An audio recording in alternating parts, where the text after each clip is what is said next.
আসসালামু আলাইকুম সুপ্রিয় দর্শক, জানিয়ে দিচ্ছি এই মুহূর্তে পাওয়া সবচেয়ে গুরুত্বপূর্ণ আবহাওয়ার নতুন আপডেট।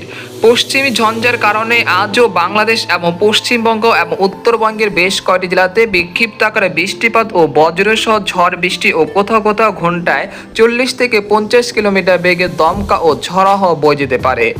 আজ 23শে ফেব্রুয়ারি রবিবার এবং আগামীকাল 24শে ফেব্রুয়ারি সোমবার কেমন থাকতে পারে আগামী 24 থেকে 48 ঘন্টা আবহাওয়া।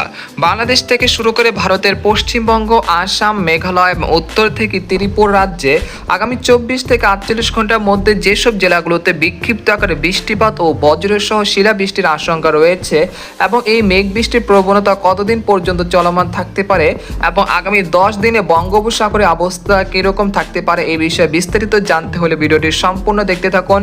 আর আপনি কোন জেলা থেকে এই আবহাওয়ার খবরটি দেখছেন, আপনার জেলার নামটি আমাদের কমেন্ট বক্সে জানিয়ে দিবেন। আর সবার আগে সবার প্রথম সঠিক খবর জানতে আমার চ্যানেলটিকে সাবস্ক্রাইব করে রাখুন। এবার জেনে নেওয়া যাক এক নজরে। বন্ধুরা, এই পর্যায়ে আমরা সরাসরি উপকূলের চিত্রে চলে আসলাম। তো এখান থেকে আপনারা দেখতে পাচ্ছেন যে এই মুহূর্তে রংপুর বিভাগের বেশ কয়েকটি জেলার আকাশ কিন্তু কালো মেঘে ছেয়ে গেছে, একই সঙ্গে কোথাও কোথাও তীব্র বজ্রসহ ঝড় বৃষ্টিতে আক্রান্ত হচ্ছে। তো আমরা দেখতে পাচ্ছি যে এই মুহূর্তে পীরগঞ্জ, বিরামপুর, তারপর দিনাজপুর, তারপর সৈয়দপুর, রংপুর, তারপর হচ্ছে ঠাকুরগাঁও, জলঢাকা, দেবীগঞ্জ, তারপর হচ্ছে লালমনিরহাট, কুড়িগ্রাম, তারপর গাইবান্ধা এই অঞ্চলে বেশ কয়েকটি জেলাতে বিক্ষিপ্ত আকারে বৃষ্টিপাত ও বজ্রসহ শিলাবৃষ্টি চলছে।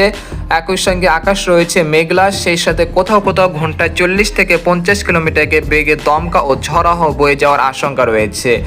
এখানে আমরা দেখতে পাচ্ছি যে রাজশাহী বিভাগের আক্কেলপুর, পেতনিখোলা, তারপর শিবগঞ্জ, আদামদিঘি, বগুড়া, নন্দীগ্রাম, সিংড়া এই অঞ্চলে বেশ কয়েকটি জেলাতে এই মুহূর্তে বিক্ষিপ্ত আকারে বৃষ্টিপাত ও বজ্রসহ হালকা মাঝারি বৃষ্টিপাত চলছে, যেটা পরবর্তীতে শিলাবৃষ্টিতে রূপান্তরিত হতে পারে এবং পরবর্তী সময় অর্থাৎ আর 2 থেকে 3 ঘন্টার মধ্যে সরিষাবাড়ি, জামালপুর, তারপর হচ্ছে নালিতাবাড়ি, এরপর হচ্ছে চর রাজিতপুর, চিলমারি এই অঞ্চলের বেশ কয়েকটি জেলাতে বিক্ষিপ্ত আকারে বৃষ্টিপাত ও ঘন্টায় 40 থেকে 50 কিলোমিটার বেগে দমকা ও ঝড়ো হাওয়া বয়ে যেতে পারে। সেই সাথে ময়মনসিংহ বিভাগের বেশ কয়েকটি জেলাতে আছে বিক্ষিপ্ত আকারে হালকা গুড়ি গুড়ি বৃষ্টিপাতের সম্ভাবনা রয়েছে। ময়মনসিংহ, নেত্রকোনা, কেন্দুয়া, তিরিশাল, ভালুকা, ফুলপুর এই অঞ্চলে বেশ কয়েকটি জেলাতে বিক্ষিপ্ত আকারে হালকা গুড়ি গুড়ি বৃষ্টিপাতের সম্ভাবনা রয়েছে। এছাড়া এখানে দেখতে পাচ্ছি যে সিলেট বিভাগের সিলেট, মৌলভীবাজার, তারপর রয়েছে ইটনা, বালাগঞ্জ, তারপর হচ্ছে বারলেখা, কোলাওয়াড়া, ছাকুরিয়া এই অঞ্চলে বেশ কয়েকটি জেলার আকাশ কিন্তু এই মুহূর্তে মেঘলা রয়েছে। একই সঙ্গে ছিটিফোঁটা বৃষ্টিপাতের সম্ভাবনা রয়েছে সিলেট বিভাগের এই জেলাগুলোতে। আর এদিকে আমরা দেখতে পাচ্ছি যে বর্তমানে দেশের দক্ষিণাঞ্চল খুলনা, তারপর হচ্ছে বাগেরহাট, তারপর মংলা, শ্যামনগর এই অঞ্চলে বেশ কয়েকটি জেলার আকাশ কিন্তু আংশিক মেঘলা থেকে মেঘলা রয়েছে। একই সঙ্গে 2-1 স্থানে ছিটিফোঁটা বৃষ্টিপাত হচ্ছে। আর এদিকে দেখতে পাচ্ছি যে মাঠবাড়িয়া, খেপুপাড়া, পাথরঘাটা, জয়নগর, কাউখালী, মিরহাজিগঞ্জ, বরিশাল, ভোলা, বুরহানুদ্দিন, ঝালকাঠি, চরফ্যাশন, হাতিয়া এই অঞ্চলের আকাশ কিন্তু এই মুহূর্তে আংশিক মেঘলা থেকে মেঘলা রয়েছে। একই সঙ্গে 2-1 স্থানে খুব সামান্য বৃষ্টিপাত হচ্ছে।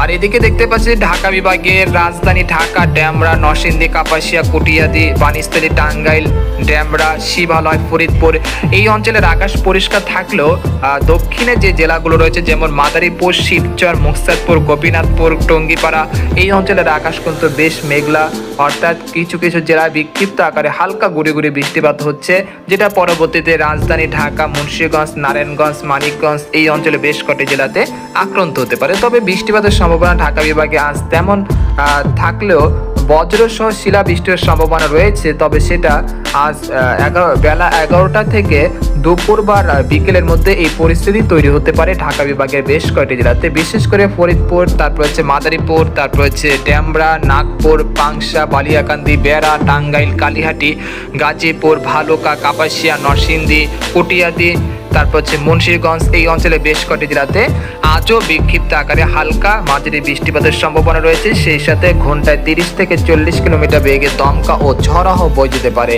আর এদিকে আমরা দেখতে পাচ্ছি যে এই মুহূর্তে দক্ষিণবঙ্গের সবকটি জেলার আকাশ কিন্তু পরিষ্কার রয়েছে। তবে মুর্শিদাবাদ, কৃষ্ণনগর, মালদহ এই অঞ্চলের আকাশ কিছুটা মেঘলা রয়েছে। একই সঙ্গে সকালের দিকে মালদহ এবং উত্তর দক্ষিণ দিনাজপুরের বেশ কয়েকটি জেলাতে বিক্ষিপ্ত আকারে বৃষ্টিপাত ও শিলাবৃষ্টি হয়েছে। তবে পরবর্তীতে কিছুটা বৃষ্টিপাতের সম্ভাবনা থাকছে এই অঞ্চলগুলোতে। আজ দুপুর বা বিকেলের দিকে দক্ষিণবঙ্গে আবারও কিছুটা বৃষ্টি বা বজ্রবাহী মেঘ তৈরি হতে পারে, যেটা দুর্গাপুর, বানকুরুলিয়া, খড়গপুর, আরামবাগ, বর্ধমান, কাটোয়া এই অঞ্চলগুলোতে হতে পারে। পরবর্তীতে চন্দননগর, কলকাতা, কোলাঘাট, শান্তিপুর, তারপর পূর্ব ও পশ্চিম মেদিনীপুর, উত্তর ও দক্ষিণ 24 পরগনা বেশ কয়েকটি জেলাতে এই বৃষ্টি বা বজ্রবাহী মেঘ আক্রান্ত হতে পারে। এরপর যে আপনাদেরকে জানিয়ে দিব যে ইউরোপিয়ান যে বৃষ্টি বা বজ্রবাহী মেঘ রয়েছে সেখান থেকে আপনাদেরকে কিছুটা সংক্ষিপ্ত আবহাওয়ার পূর্বাভাস দিব। তো আমরা দেখতে পাচ্ছি সকাল থেকে কিন্তু রংপুর বিভাগের সবকটি জেলার আকাশ কিন্তু কালো মেঘে ছেয়ে গেছে, সেই সাথে বিক্ষিপ্ত আকারে বৃষ্টিপাত হচ্ছে, যেটা বেলা 11টা পর্যন্ত চলমান থাকতে পারে। তারপর 12টার দিকে আবহাওয়া পরিস্থিতি কিছুটা পরিবর্তন হতে পারে। তো আমরা দেখতে পাচ্ছি যে এখানে শাইলকোপা, তারপর হচ্ছে চুয়াডাঙ্গা, তারপর হচ্ছে বাংশা, বালিয়াকান্দি, তারপর হচ্ছে মাগুরা, নড়াইল এই অঞ্চলের বেশ কয়েকটি জেলাতে আবারও কিছুটা বৃষ্টিপাতের সম্ভাবনা রয়েছে। একই সঙ্গে সিরাজগঞ্জ, সিংড়া, তারপর রয়েছে সরিষাবাড়ি, নাগপুর, কাপাসিয়া এই অঞ্চলগুলোতে বিক্ষিপ্ত আকারে বৃষ্টি বা হালকা মাঝারি বৃষ্টিপাত হতে পারে। তার পরবর্তীতে আমরা দেখতে পাচ্ছি যে সিলেট এবং ঢাকা বিভাগের 2-1 স্থানের আকাশ কিছুটা মেঘলা থাকতে পারে এবং খুব সামান্য বৃষ্টিপাতের সম্ভাবনা রয়েছে দুপুর 2টার দিকে। এরপর আমরা বিকেল 4টার দিকে আসার পর আমরা দেখতে পাচ্ছি যে রংপুর, রাজশাহী এবং ভারতের উত্তরবঙ্গের আলিপুরদুয়ার, কোচবিহার, জলপাইগুড়ি, শিলিগুড়ি এই অঞ্চলের আকাশ কিছুটা মেঘলা থাকতে পারে, তবে বৃষ্টিপাতের সম্ভাবনা খুবই কম থাকতে পারে। এরপর সন্ধ্যা 7টার মধ্যে আসলাম, তারপর সন্ধ্যা 7টা যাওয়ার পর এরপর রাত 8টার মধ্যে আসলাম। তো আমরা দেখতে পাচ্ছি যে দেশের আবহাওয়া পরিস্থিতি কিন্তু উন্নতির দিকে চলে যাচ্ছে। এক কথা বলা যাচ্ছে যে আজ রাত থেকে এই মেঘ বৃষ্টির প্রবণতা কমে আসবে, একই সঙ্গে আবহাওয়া স্বাভাবিক হতে শুরু করবে, সেই সাথে রাত এবং দিনের তাপমাত্রা কিছুটা বাড়বে, তবে বৃষ্টিপাতের সম্ভাবনা আগামী 5 দিনে তেমন পাওয়া যাচ্ছে না। আপনারা দেখতে পাচ্ছেন যে আগামীকাল 24শে ফেব্রুয়ারি সকাল থেকে কিন্তু আবহাওয়া পরিস্থিতি স্বাভাবিক হয়ে আসতে পারে। একই সঙ্গে 2-1 স্থানে কিছুটা তীব্র থেকে হালকা মাঝারি ঘন কুয়াশা থাকতে পারে। তো আপনাদেরকে সকাল ভোর 5টার দিকে নিয়ে আসলাম। তো আমরা দেখতে পাচ্ছি দক্ষিণে যে জেলাগুলো রয়েছে সেখানে কিছুটা হালকা মাঝারি ঘন কুয়াশা পড়তে পারে, যেটা বেলা বাড়ার সাথে সাথে কেটে যেতে পারে। তারপর 25শে ফেব্রুয়ারি তেমন আবহাওয়া পরিবর্তন নেই। তারপর 26শে ফেব্রুয়ারি, 27শে ফেব্রুয়ারি, 28শে ফেব্রুয়ারি এই পর্যন্ত দেশের আবহাওয়া পরিস্থিতি স্বাভাবিক থাকতে পারে। কোথাও তেমন বৃষ্টি বা ভারী বৃষ্টিপাতের কোনো সম্ভাবনা পাওয়া যাচ্ছে না। তবে একটি পশ্চিমী ঝঞ্ঝা যেটা পাকিস্তানের উপরে অবস্থান করতে পারে, যেটা মার্চ মাসের প্রথম সপ্তাহে, তবে এই যে পশ্চিমী ঝঞ্ঝা সেটা বাংলাদেশে আসার কোনো সম্ভাবনা এখনো উল্লেখযোগ্য পাওয়া যাচ্ছে না। তবে মার্চ মাসের দ্বিতীয় সপ্তাহ বা তৃতীয় সপ্তাহে আবারও কিছুটা একটি বৃষ্টিপাতের সম্ভাবনা থাকছে, তবে সেটা কতটা শক্তিশালী হতে পারে এবং কোন কোন জেলাগুলোতে আক্রান্ত হতে পারে এই বিষয়ে আরও বিস্তারিত জানিয়ে দেব পরবর্তী ভিডিওতে। আজকের মতো এখানে বিদায় নিলাম। সবাই ভালো থাকবেন, সুস্থ থাকবেন, আল্লাহ হাফেজ।